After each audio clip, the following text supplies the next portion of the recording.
Hace 3 horas, 2 objetos no identificados aparecieron en el radar de la Guardia Costera en un punto no revelado sobre el Océano Pacífico. No llegaron juntos, sino uno tras otro, saliendo exactamente del mismo sitio y empezando a dar vueltas sin rumbo, como si estuvieran perdidos o desorientados. Al principio, el equipo de Tomás pensó que podía tratarse de un simple error del sistema, hasta que comenzaron a recibir llamadas de auxilio. Al comienzo, aquellas transmisiones eran lentas, inquietantes, crípticas. Una voz que surgía débil a través de la estática de la radio, subía de tono con pánico y luego volvía a un quejido monocorde.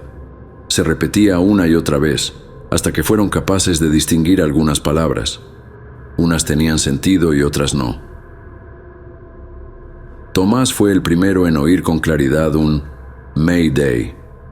Los demás pensaron que quizá era una palabra sin sentido, pero con el tiempo, todos coincidieron en que se trataba de una llamada de auxilio.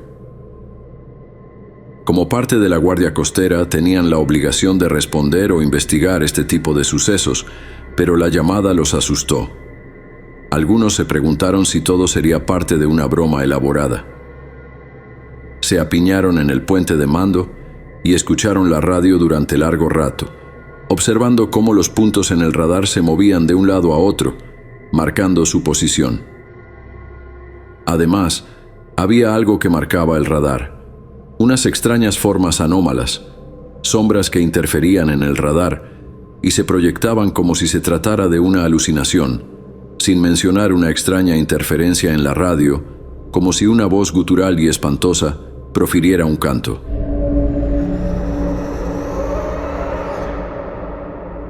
Finalmente, el comandante levantó los brazos con frustración, pero cuando se acercó y apagó la radio de golpe, gritándole al primer oficial que llamara a los altos mandos, Tomás entendió que no era precisamente frustración lo que sentía, sino miedo. ¿Qué diablos fue eso?, dijo Tomás. No lo sé, pero no quiero volver a escucharlo, respondió uno de los presentes.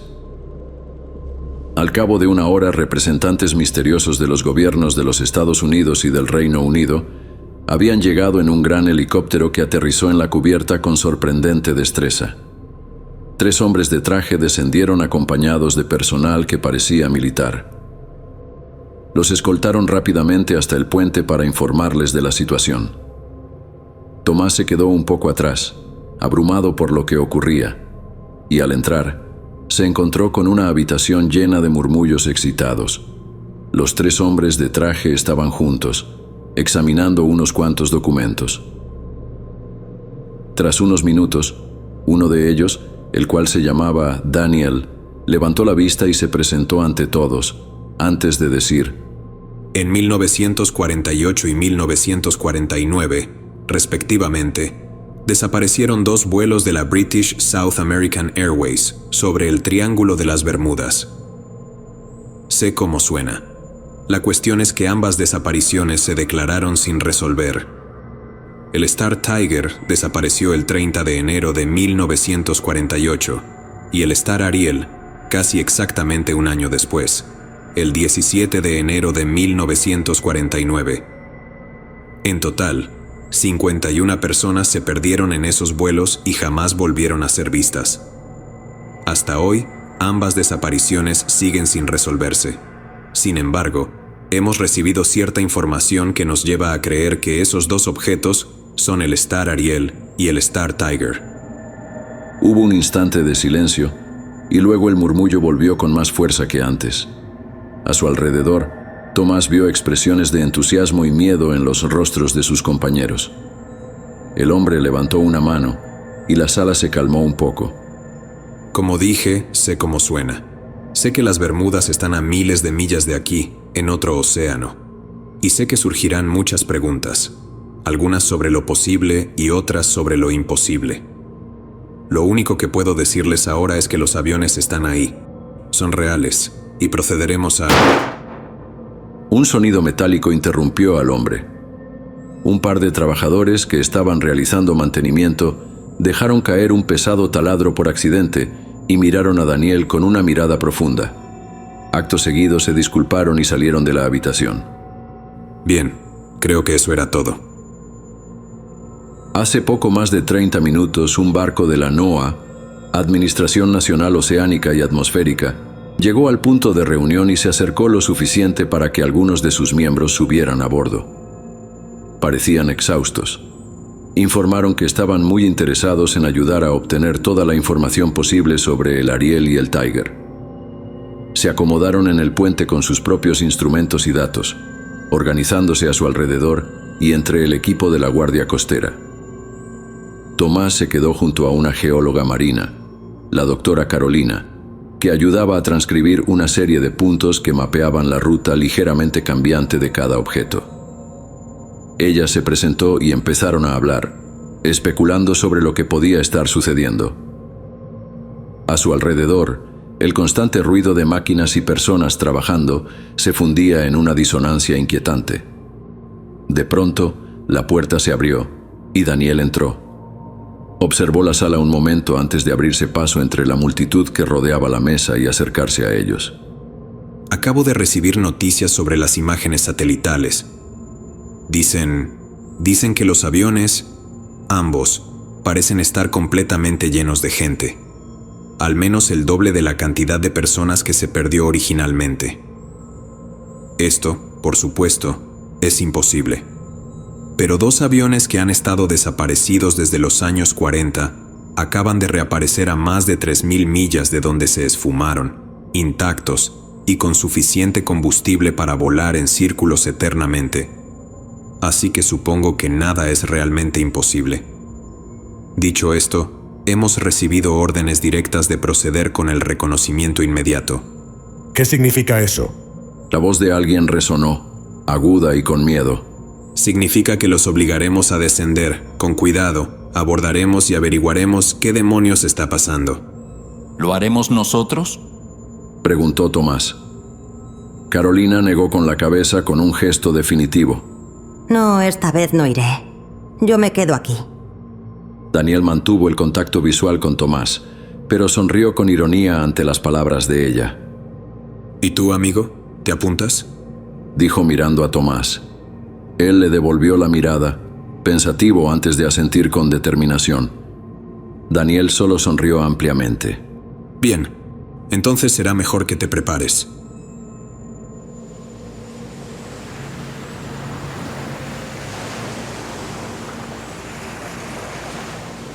Entonces, dijo Tomás trepando con torpeza a la lancha de respuesta rápida detrás de Daniel. ¿cómo pudieron saber siquiera que había gente dentro de los aviones? ¿O que su número se había duplicado? Daniel no volteó y avanzó hacia la proa.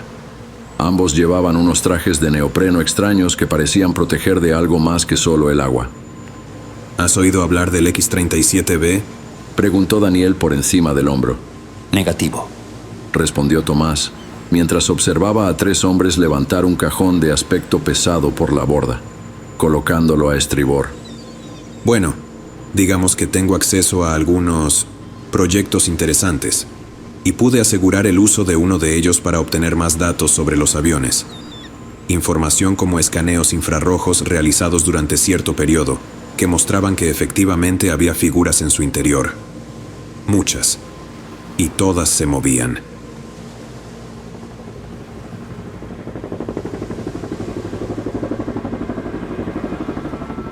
Un estruendo ahogó su voz, impidiéndole responder.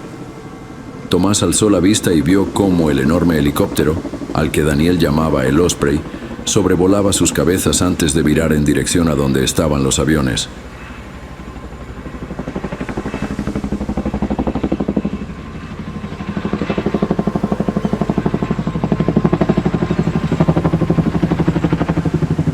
¿estamos seguros de que podrán hacer que los aviones desciendan con cuidado?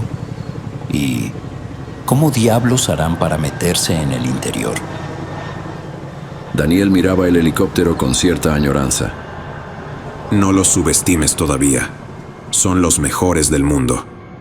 Sí, me lo han dicho, pero parece imposible. Daniel le lanzó a Tomás una mirada inescrutable. ¿Estás seguro de que quieres usar esa palabra ahora? Aparentemente los hombres a bordo descenderían por rappel sobre los aviones.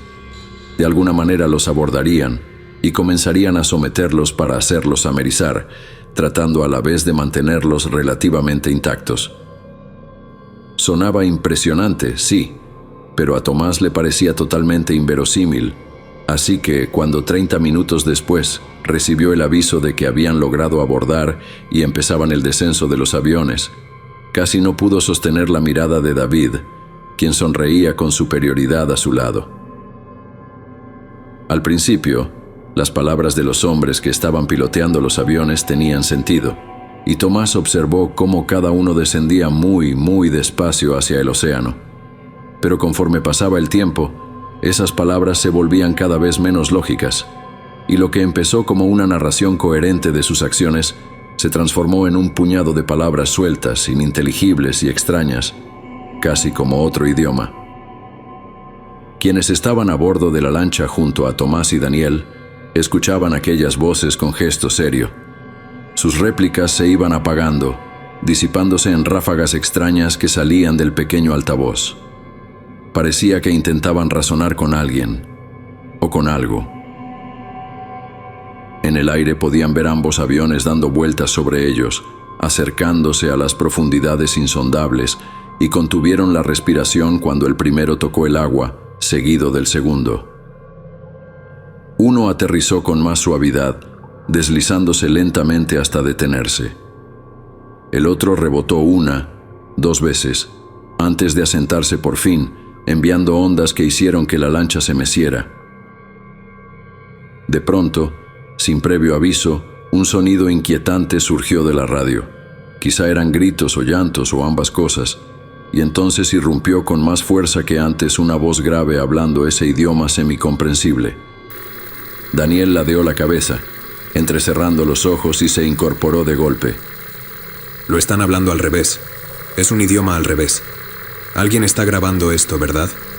Desde algún lugar detrás de ellos respondieron apresuradamente que sí. Bien. Asegúrense de...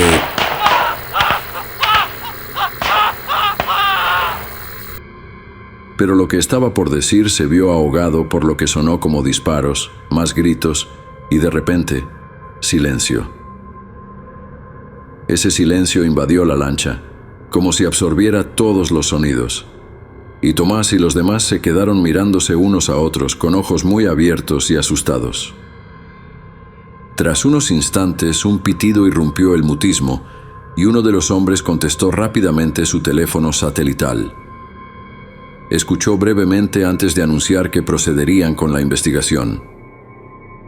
Ahora que los hombres en los aviones no respondían, no quedaba otra que investigar. No se arriesgarían a enviar más personal, y puesto que las unidades ya estaban en posición, esa sería la primera y única oportunidad antes de volar ambos aviones por los aires, si llegara el caso. Se pusieron en marcha poco después, y eso hizo que Tomás sintiera un leve alivio, como si tal vez pudiera hacer algo para ayudar. Se ordenó a las embarcaciones más grandes que se mantuvieran a distancia en caso de una ruptura de contención, con instrucciones específicas de no auxiliarlos si las cosas salían mal. Lo primero que hicieron al llegar a los aviones fue inflar 2 grandes flotadores debajo de sus alas, y aunque sabían que no los mantendrían a flote por mucho tiempo, se consolaron pensando que al menos no quedarían atrapados y hundidos con ellos hasta el fondo del océano. Aún así, con ese apoyo, los aviones seguían flotando a la deriva, como si fueran cosas muertas. El equipo de Tomás se encargó de hacer el reconocimiento del Tiger, y cuando forzaron la escotilla para abrirla, Tomás sintió un pavor espeso y firme que le subía por dentro. Se arrepintió de haberse ofrecido a ir. Daniel se volvió y señaló su máscara, indicándole en silencio que se la pusiera. Tomás obedeció mientras los otros 2 hombres comenzaban a abordar. Después trepó tras ellos, viendo cómo desaparecían sus espaldas en la oscuridad. Tenía el pulso acelerado y notaba un nudo en la garganta que hacía difícil tragar y más todavía respirar. Dentro reinaban la penumbra y el silencio. Se quedaron cerca de la abertura intentando comunicarse con el otro equipo para avisar que habían entrado, pero no obtuvieron respuesta. De pronto, sonó una voz y Tomás pegó un salto, antes de darse cuenta de que provenía del pequeño dispositivo acoplado al frente del equipo de Daniel, el que permitía a los de las embarcaciones más grandes ver y escuchar lo que sucedía. Daniel le palmeó la espalda antes de responder. Tiger recibiendo. Revisa tu cámara. De este lado solo vemos oscuridad. Hemos perdido todo contacto con el Ariel. Daniel la manipuló un momento y luego preguntó si se veía mejor. Negativo. Pero estamos recibiendo algunas imágenes. Hay algunas figuras y están apiñadas cerca de la parte trasera del avión, por donde entró el equipo de abordaje. Y 3 están de pie junto a la cabina. Parece que esperan para recibirlos. Daniel escrutó la oscuridad. Luego miró a Tomás con desconcierto. Recibido. Vamos a entrar. Los 2 hombres delante de ellos empezaron a avanzar y encendiendo sus linternas. La luz servía de muy poco para iluminar el interior del avión. Solo lo hacía parecer más tétrico y aumentaba la sensación de que algo iba mal, mientras los destellos se reflejaban en las paredes y en los asientos. El agua empezaba a filtrarse por la parte inferior del fuselaje, chapoteando a su alrededor mientras caminaban, empapando sus botas. El avión estaba vacío, totalmente vacío. Tomás, al menos, esperaba ver a los soldados que habían obligado a amerizar al avión, pero ni siquiera ellos seguían ahí. No había nada, solo oscuridad, un olor rancio y una atmósfera tensa. ¿Qué es eso? Susurró Tomás, señalando con la mano. En uno de los asientos yacía un pequeño montón de piedras negras y lisas, apiladas en forma de pirámide. Daniel tomó una de ellas, girándola entre sus manos para examinarla. Tu suposición es tan buena como la mía, murmuró, guardándosela en el bolsillo. Los otros 2 hombres ya estaban en la parte trasera del avión alumbrando cada rincón. ¡Despejado!, gritó uno de ellos, volviéndose hacia el resto.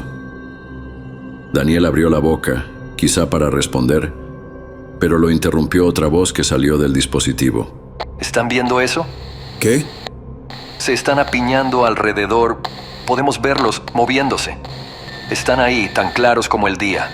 ¿Qué? No hay nada aquí. El avión está totalmente vacío. Un golpeteo seco resonó y se quedaron inmóviles, intentando identificar el sonido. Eran disparos. Retumbaban sobre el agua seguidos de un chillido agudo, como si estuvieran despedazando a alguien. Uno de los hombres que estaba cerca de la parte trasera miró sus pies. Al principio parecía que el agua de mar chapoteaba a su alrededor, como si el avión se hundiera más. Pero entonces, a la luz tenue, Tomás vio que no era agua en absoluto. Eran manos. Multitud de manos que se alzaban, aferrándose a los pantalones, zapatos, piernas y tirando con fuerza. Aquel hombre gritó de nuevo, esta vez de dolor, y todos vieron cómo sus espinillas se astillaban, estallando en un rojo brillante que salpicó la máscara del compañero a su lado, quien lo miraba atónito. El caos estalló a su alrededor. El agua burbujeó como si hirviera, aferrando al otro hombre y arrastrándolo de costado. Tomás se quedó paralizado mientras su rostro se hundía en las aguas, cruzándose con la mirada de su único ojo visible, lleno de un terror absoluto. ¡Muévete! Daniel lo empujó con fuerza hacia la escotilla, pero, aún con la urgencia, Tomás no podía dejar de mirar. Alcanzó a ver lo que parecían extremidades, rostros, abriéndose paso en el agua que inundaba el avión. Era aterrador, y en su pavor se detuvo en la escotilla, paralizado, viendo cómo el agua se transformaba en una masa de partes corporales. Un alarido espeluznante resonaba desde aquella amalgama. Entonces sintió que sus pies se despegaban del suelo. Daniel lo había arrojado al océano. Un instante antes estaba de pie, mirando. Al siguiente, se halló flotando, ingrávido, sin poder respirar. La inmensidad del agua lo rodeaba, presionándolo desde abajo, y entró en pánico, tragando agua salada con cada bocanada. Una mano se acercó, presionó una boquilla contra su cara y comenzó a arrastrarlo hacia la lancha que se balanceaba. Tomás reaccionó y empezó a nadar hacia ella, subiéndose al interior con todo su esfuerzo. Ayudó a Daniel a subir a la lancha y él enseguida se puso a los mandos, girándola rápidamente. Horrorizado, Tomás contempló la escotilla abierta del Tiger. A través de ella pudo ver brazos, incontables brazos ennegrecidos como si se hubieran quemado, extendiéndose, arañando el aire. Y en el interior, escuchó tenuemente a alguien gritar, suplicando que parara. Unas cuantas de aquellas manos, más largas que las demás y desarticuladas, se alargaron hacia ellos, aferrándose a los costados del bote y dejando huellas de un limo oscuro. Tomás reprimió las ganas de vomitar y se alejó todo lo que pudo de su alcance. ¡Toma! Tomás se giró. Daniel sostenía una pistola y se la ofrecía. Él la agarró con manos temblorosas. ¡Dispara! ¿Servirá de algo? Preguntó Tomás con la voz entrecortada, intentando secarse las manos para que no resbalara el arma. No tengo idea, maldita sea. ¡Inténtalo! Tomás disparó 4 veces, acertando en 2 de aquellas extremidades ennegrecidas que emergían del avión. Las balas estallaron con tanta luz que resultaba casi insoportable mirar. La cosa lanzó un alarido, con la voz subiendo y bajando de tono, antes de retirarse. A toda prisa, se dirigieron al costado del barco de la guardia costera. Daniel amarró la lancha con destreza y empezó a trepar por la escalera. Por encima, un hombre que habían dejado atrás se asomó por la borda, con un arma en la mano. Daniel suspiró y miró a Tomás. De pronto, Daniel lo golpeó de lleno en la cara. El hombre retrocedió aturdido, mirándolo con ira y confusión.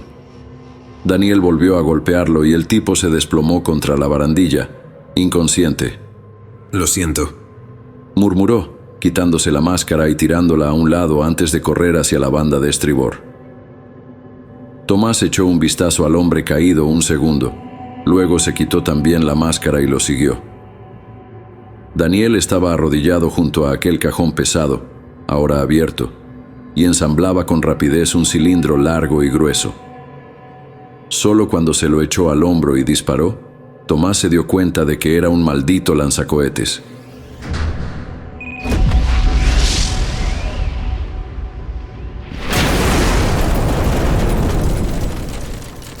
Tras el característico sonido del proyectil saliendo del tubo, hubo un breve silencio, y Tomás se quedó esperando el impacto, confundido. A su lado, David ya cargaba otro cohete. Terminó más o menos en el mismo instante en que el primer avión estalló con un resplandor intenso, y sin perder tiempo, apuntó de nuevo.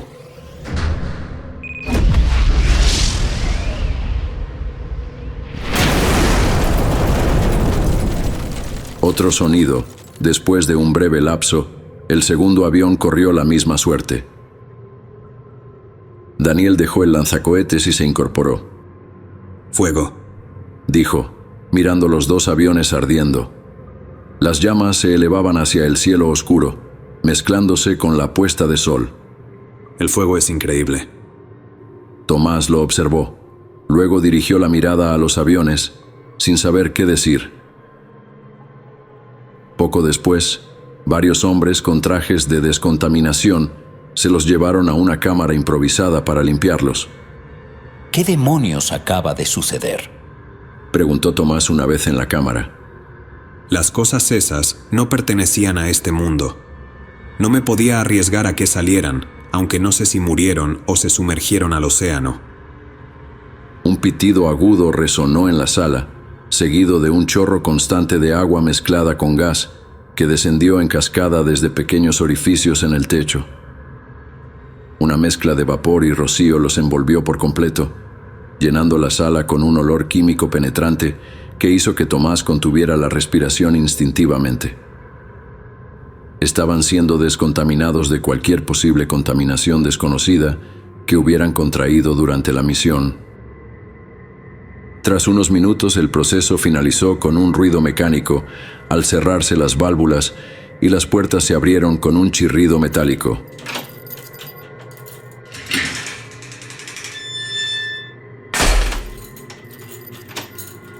Fueron escoltados a una sala adyacente, un cuarto frío y desprovisto de decoración, donde se les pidió que esperaran. Los minutos transcurrieron en un silencio tenso, apenas roto por el murmullo ocasional entre los compañeros, que parecían compartir la misma mezcla de incredulidad y agotamiento. Finalmente, la puerta se abrió con un siseo neumático.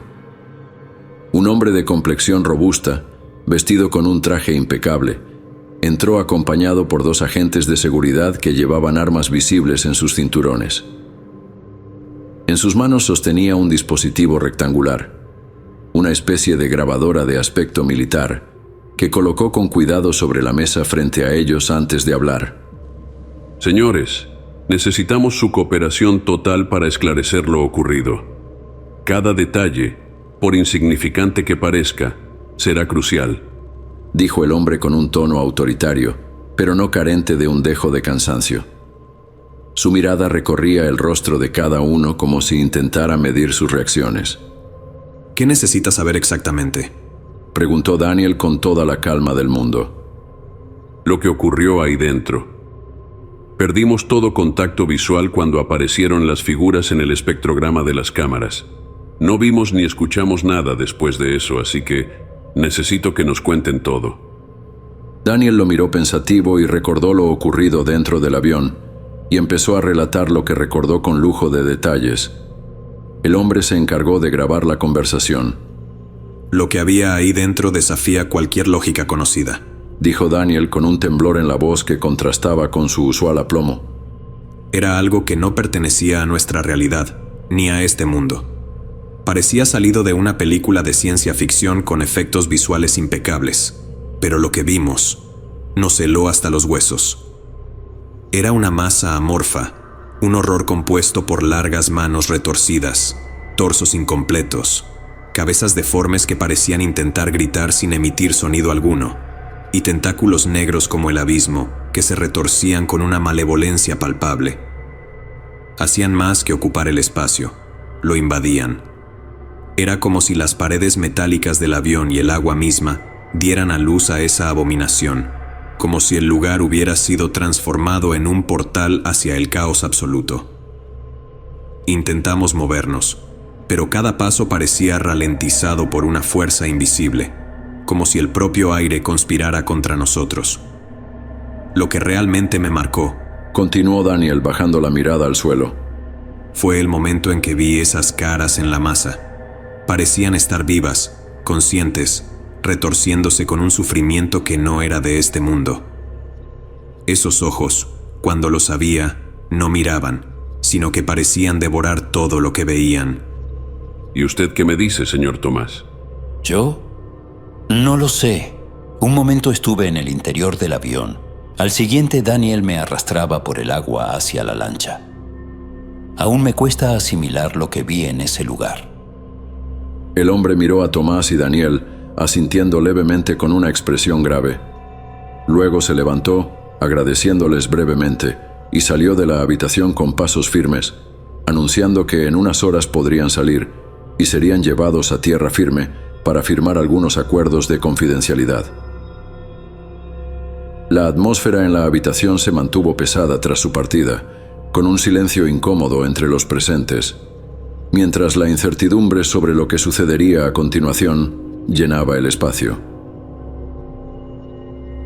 4 horas más tarde, la puerta se abrió de golpe y 4 guardias corpulentos entraron. Sin decir una palabra, los escoltaron hacia la sala de mandos, donde se les indicó que esperaran nuevas órdenes. El ambiente en la sala era tenso, con el sonido distante de las olas rompiendo contra el casco del barco. De pronto una alarma penetrante resonó por todo el lugar, seguida casi inmediatamente por un fuerte impacto que sacudió ligeramente el barco, haciendo que varios objetos cayeran al suelo. Los gritos comenzaron poco después. Voces llenas de pánico se mezclaban con el ruido de pasos apresurados y disparos que venían desde la cubierta. Tomás intercambió una mirada alarmada con David y ambos se dirigieron hacia una de las ventanas cercanas. A través del cristal, pudieron ver cómo el océano parecía haberse transformado.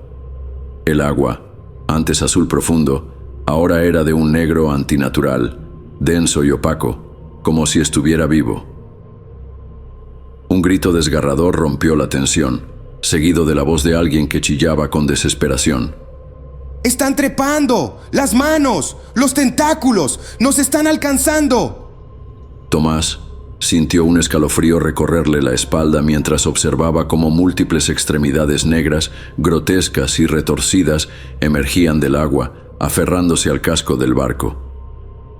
Los tentáculos se movían con una precisión inquietante, arrastrándose hacia la cubierta mientras las manos parecían buscar algo, como si tuvieran voluntad propia. La oscuridad del océano parecía extenderse, amenazando con envolver todo a su paso. «Tenemos que hacer algo», gritó Tomás tirando de David para alejarlo de la ventana. Los disparos se intensificaron, pero los alaridos de los marineros indicaban que las armas de fuego no eran suficientes para detener aquello que se alzaba desde las profundidades. Un hombre irrumpió en la sala de mandos, con el rostro pálido y empapado de sudor. Intentó desesperadamente comunicarse por radio, pero lo único que obtuvo fue una cacofonía de estática entrecortada y sonidos incomprensibles. Algo interfería con la señal. Mientras tanto, los radares proyectaban patrones caóticos y erráticos, como si el sistema estuviera completamente desquiciado, mostrando sombras y movimientos sin coherencia. Tomás y Daniel aprovecharon la confusión para abandonar la sala de mandos. Con el corazón acelerado, corrieron por el puente en dirección a la parte trasera del barco, donde deberían estar las lanchas de escape. Sin embargo, al llegar, lo que encontraron les heló la sangre. Todas las lanchas estaban flotando a la deriva en el agua negra y viscosa, completamente vacías, como si sus ocupantes hubieran desaparecido sin dejar rastro. Debajo de ellas, las grotescas manos negras, torsos deformes y tentáculos retorcidos seguían ascendiendo con una intensidad aterradora, reclamando más del barco con cada instante que pasaba. La estructura metálica crujía bajo la presión de esas extremidades que parecían actuar con una inteligencia despiadada. Daniel se detuvo en seco, con sus ojos fijos en el horizonte. Con un temblor en la voz, señaló hacia el océano. «¡Mira!», exclamó, sin apartar la mirada. Tomás giró la cabeza y sintió como si el tiempo se detuviera. Más allá en la distancia, los dos aviones que habían visto hundirse antes estaban de vuelta, flotando de manera imposible sobre el agua ennegrecida. Desde las ventanas rotas y oscuras, figuras amorfas y sombrías parecían observarles, inmóviles pero llenas de una presencia siniestra. De repente, un dolor agudo atravesó la mente de Tomás, obligándolo a llevarse las manos a la cabeza. Voces desgarradoras y caóticas resonaban en su interior, como gritos y lamentos desesperados, mezclados con palabras en un idioma desconocido. Daniel cayó de rodillas a su lado, claramente afectado por el mismo fenómeno. «No son humanos», dijo Daniel entre jadeos mientras trataba de bloquear las voces con las manos. «Tenemos que salir de aquí, ahora». Las figuras en los aviones no se movían, pero la sensación de ser observados se intensificaba con cada segundo. Tomás y Daniel intercambiaron una mirada de puro terror antes de levantarse tambaleándose y correr, aunque el terror los seguía como una sombra persistente. «Tenemos que irnos. Hay que tratar de contactar con alguien por radio», dijo Daniel. Regresaron por el mismo camino por el que habían llegado, pero algo había cambiado. El barco estaba envuelto en un silencio sepulcral, roto únicamente por el murmullo distante y persistente de las entidades que rodeaban los aviones. Tomás se detuvo a mitad del pasillo, notando que algo no estaba bien. A través de una puerta entreabierta que conducía a una de las salas principales, divisó figuras oscuras e inmóviles. Al principio, pensó que se trataba de las mismas entidades que habían visto en los aviones, pero al acercarse con cautela, sus ojos se adaptaron a la penumbra, revelando una visión mucho más perturbadora. Eran el personal de seguridad, agentes y trabajadores del navío, todos los tripulantes reunidos en esa sala como si fueran estatuas humanas, parados frente a frente, en un silencio ensordecedor. El lugar estaba sumido en una oscuridad casi total, y Tomás apenas podía distinguir los rostros de los presentes, muchos de los cuales parecían vacíos de expresión, como si su humanidad hubiera sido arrancada. ¿Qué demonios es esto?, murmuró Tomás, retrocediendo un paso mientras su corazón se aceleraba. Daniel, que se había detenido detrás de él, estaba a punto de decir algo cuando las personas reunidas en la sala comenzaron a moverse. Sus pasos resonaron al unísono en el suelo metálico, mientras formaban un círculo perfecto y comenzaban a girar en una danza lenta y ritualista. El aire se llenó de una presión extraña, como si algo invisible estuviera manipulando todo a su alrededor. De repente, un estremecimiento recorrió el casco del barco y éste empezó a navegar sin rumbo fijo, movido por una fuerza desconocida. A cada lado del navío, los dos aviones reaparecidos se desplazaban a la misma velocidad, como si escoltaran el barco hacia un destino insondable. Las luces de las embarcaciones parpadeaban débilmente, y el sonido de las hélices apenas era audible, eclipsado por un zumbido profundo que emanaba de las profundidades del océano. Tomás sintió que el terror lo consumía. Sus manos temblaban mientras intentaba procesar lo que estaba ocurriendo. Miró a Daniel, cuyo rostro estaba pálido y congelado en una mezcla de incredulidad y pavor. ¿Qué hacemos ahora?, susurró Tomás con la voz quebrada. Daniel no respondió.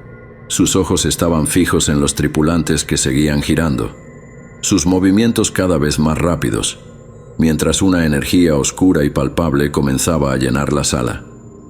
Era como si el propio barco estuviera atrapado en una coreografía macabra, conducido por fuerzas que desafiaban toda lógica humana. Apartando la vista de aquella macabra danza, Tomás y Daniel corrieron hacia la sala de mandos, esperando encontrar alguna manera de recuperar el control del barco. Sin embargo, lo que les esperaba allí era desolador. Los paneles de control y las radios habían sido saboteados deliberadamente. Las computadoras tenían las pantallas destrozadas y los cables chisporroteaban, arrojando destellos intermitentes en la penumbra de la sala. Daniel intentó en vano hacer funcionar la radio, manipulando los restos de los dispositivos, pero desistió tras unos minutos. Era inútil. Nada de esto sirve, dijo con frustración evidente, mientras dejaba caer las manos a los costados. No hay forma de contactar a nadie. Tomás asintió con una mezcla de impotencia y resignación. Miró hacia la zona de aterrizaje del helicóptero, pero su esperanza se desvaneció al recordar que ninguno de ellos sabía pilotarlo. Sin comunicación satelital ni posibilidad de escapar, estaban atrapados en el barco, a merced de lo que fuera que los rodeaba.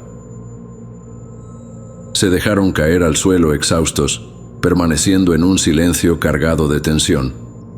El tiempo transcurría con lentitud insoportable, hasta que, de repente, el barco se detuvo de forma abrupta. El sonido fue profundo y metálico, como si algo colosal hubiera agarrado el casco y lo hubiera frenado en seco. Ambos se levantaron de golpe, mirándose con alarma.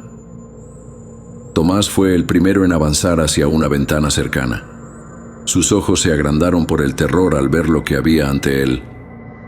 En medio del océano, emergía una abertura gigantesca en forma de triángulo, rodeada de un resplandor tenue y ominoso. La oscuridad que emanaba parecía absorber la luz, un abismo que conducía a las profundidades insondables del océano. Daniel, logró decir con la voz temblorosa mientras retrocedía un paso.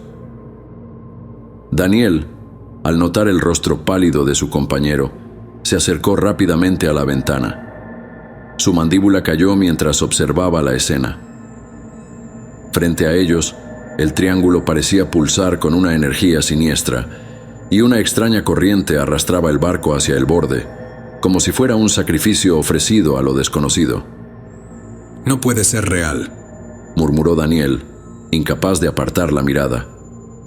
Ambos quedaron paralizados, atrapados entre el miedo y la incredulidad, mientras el barco avanzaba lentamente hacia la abertura, arrastrado por fuerzas que desafiaban toda lógica humana. En un instante donde la realidad parecía desvanecerse, Tomás y Daniel observaron con incredulidad cómo figuras oscuras emergían lentamente de los aviones. Eran seres mitad humanos, mitad pulpos, sus cuerpos retorcidos y grotescos, con extremidades alargadas y movimientos antinaturales que parecían burlarse de las leyes físicas. Uno por uno, comenzaron a lanzarse hacia el abismo insondable del triángulo, desapareciendo en la negrura infinita, como si respondieran a un llamado ancestral. Cuando el último de ellos cruzó el borde y se perdió en la oscuridad, los aviones, ahora completamente vacíos, avanzaron con movimientos lentos y ceremoniales hasta deslizarse por el acantilado y desaparecer en el vacío. El aire se llenó de un silencio opresivo, un vacío ensordecedor que hizo que Tomás sintiera un nudo en el estómago. Parecía que todo había terminado, pero ese momento de alivio fue efímero. De repente, Tomás notó un movimiento en la periferia de su visión. Los tripulantes del barco, aquellos que antes estaban inmóviles como estatuas, comenzaron a caminar en fila, saliendo de la habitación donde se habían reunido. Sus movimientos eran mecánicos, sincronizados, como si fueran marionetas controladas por un titiritero invisible. Lentamente, avanzaron hacia la proa del barco, que ahora estaba suspendida justo sobre el borde del abismo triangular. Uno por uno, sin dudar ni titubear, comenzaron a lanzarse al vacío. No emitían sonido alguno, no mostraban miedo ni vacilación, como si su voluntad hubiera sido completamente anulada. Tomás sintió cómo el pánico lo invadía, su cuerpo paralizado por el horror mientras veía al primero de los tripulantes saltar y desaparecer en la oscuridad. No puede estar pasando esto, susurró. Su voz era apenas un eco de su propia desesperación. Daniel lo tomó del brazo, intentando sacarlo de su estupor, pero Tomás no podía apartar la mirada. Cada salto era como un golpe, un recordatorio de que algo más grande y terrible controlaba la situación. Cuando el último de los tripulantes desapareció por la proa, el barco quedó completamente en silencio nuevamente. Fue solo en ese momento, cuando todo parecía haberse detenido, que Tomás reaccionó, dejando escapar un grito ahogado, consciente de que el destino también los llamaba a ellos. No me llevarán con vida, dijo de pronto Daniel, entrando en pánico, algo completamente ajeno a su carácter habitual. La locura y el miedo a lo desconocido podían doblegar hasta a la mente más fuerte y entrenada. Tomás observó con horror cómo Daniel sacaba de su pantalón trasero una pistola que ya había visto utilizar en ocasiones anteriores. Tenemos que hacerlo, Tomás. No podemos dejar que nos lleven con vida. Será mucho peor, insistió Daniel, con una mirada perdida mientras levantaba el arma y colocaba la punta en su boca. David, no, exclamó Tomás, negando con la cabeza y extendiendo una mano para detenerlo. Pero no fue lo suficientemente rápido. Un disparo resonó en la sala, silenciando cualquier intento de persuasión. Daniel cayó al suelo, su cuerpo inerte, con un agujero perfectamente visible en la cabeza. Tomás quedó petrificado, sus ojos abiertos de par en par y la boca desencajada, incapaz de procesar lo que acababa de suceder.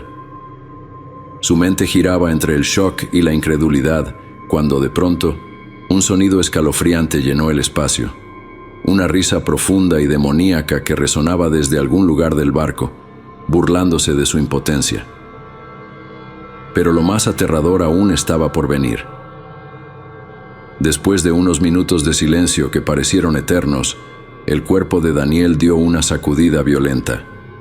Sus ojos se abrieron de golpe y tomó una profunda bocanada de aire, como si hubiera estado a punto de morir ahogado. Se incorporó con movimientos torpes, claramente confundido. Tomás retrocedió instintivamente con su mente, luchando por comprender lo que estaba viendo. Daniel, ahora de pie, llevó una mano temblorosa a su cabeza. Al palparla, sus dedos encontraron el borde del agujero que la bala había dejado al atravesarla. ¿Pero qué mierda acaba de pasar?, dijo Daniel, con un tono de incredulidad, mientras miraba a Tomás con los ojos desorbitados, buscando desesperadamente una explicación. Te acabas de volar los putos sesos, dijo Tomás, todavía incapaz de procesar lo que estaba viendo. Daniel comenzó a temblar, su cuerpo sacudido por pequeños espasmos mientras intentaba comprender lo que acababa de sucederle. Yo vi a esa cosa en el fondo del abismo, murmuró Daniel, con la voz entrecortada y los ojos desenfocados. Es inimaginable, Tomás. Tan solo recordarlo, siento que se me va a explotar la cabeza. Es abominable, un ser de otra dimensión como... Antes de que pudiera terminar, los ojos de Daniel se pusieron en blanco, y su cuerpo, como movido por hilos invisibles, empezó a caminar de manera errática en círculos por la sala. «Daniel, ¿qué te sucede?», preguntó Tomás, acercándose con cautela. Pero Daniel no respondió. En lugar de eso, se detuvo por un instante, como si escuchara algo, y luego salió de la sala de mandos sin emitir palabra. Tomás lo siguió con la mirada, sintiendo que el aire a su alrededor se volvía más pesado. Cuando alcanzó la ventana que daba a la proa del barco, vio a Daniel caminar con pasos decididos hacia el borde, como si una fuerza invisible lo guiara. De pronto Daniel se giró una última vez, sus ojos vacíos se cruzaron con los de Tomás, y luego, sin dudarlo, saltó hacia la negrura insondable del abismo. ¡No!, gritó Tomás, golpeando el vidrio con desesperación. Su mente, atrapada entre el pánico y la necesidad de actuar, lo impulsó a correr por los pasillos en busca de algo, cualquier cosa, que pudiera salvarlo. Revisó frenéticamente cada rincón hasta que encontró un viejo kit de bengalas. Lo agarró con manos temblorosas, pensando que tal vez algún navío en las cercanías podría ver las luces y llegar a tiempo. Subió a la cubierta con el corazón martilleándole en el pecho. Justo cuando preparaba la primera bengala, un estruendo ensordecedor resonó a su alrededor. Un estampido sónico sacudió el barco, haciendo que Tomás perdiera el equilibrio momentáneamente. Miró hacia el abismo y vio cómo el triángulo comenzaba a cerrarse lentamente, como si aquel portal estuviera sellando su destino. En un último acto de desesperación, disparó 3 bengalas hacia el cielo, cada una iluminando brevemente la escena con un brillo rojo intenso. Gritó con todas sus fuerzas, un grito que era una mezcla de horror, frustración y una amarga aceptación de que, pase lo que pase, su cuerpo jamás sería encontrado. A las 14:56, un portaaviones de la Marina estadounidense detectó en el radar un barco a no más de 80 kilómetros en aguas territoriales. Apareció de forma repentina, permaneciendo en los registros solo unos minutos antes de desaparecer sin dejar rastro, como si nunca hubiera estado allí. El almirante, creyendo que se trataba de un fallo en el sistema, ordenó a los analistas revisar los datos y realizar una inspección exhaustiva. Los registros confirmaron que, aunque breve, algo había estado en esa posición, algo tangible que había perturbado los sensores. Intrigado por la extraña aparición, el almirante dio la orden de dirigirse a la ubicación señalada para investigar. Las posibilidades oscilaban entre un barco enemigo infiltrado o una embarcación en peligro que necesitara asistencia urgente. Sin embargo, al llegar al punto indicado, lo único que encontraron fue el rastro tenue de un humo rojo que ascendía al cielo y se dispersaba lentamente con el viento, desvaneciéndose como si nunca hubiera existido. El equipo a bordo revisó cada rincón del área con escáneres y sensores, pero no había señales de vida ni restos de ninguna embarcación. El fenómeno en el radar fue finalmente clasificado como un fallo técnico y el portaaviones continuó su patrulla, dejando atrás el lugar y olvidando rápidamente lo sucedido. Pero en las profundidades del océano, más allá del alcance de sus instrumentos, algo dormía. Algo que irradiaba una luz que parecía absorber la misma realidad a su alrededor. Era una conciencia antigua, una entidad que había estado esperando. El agua se agitó violentamente, pero luego todo volvió a la normalidad. Y el océano se calmó.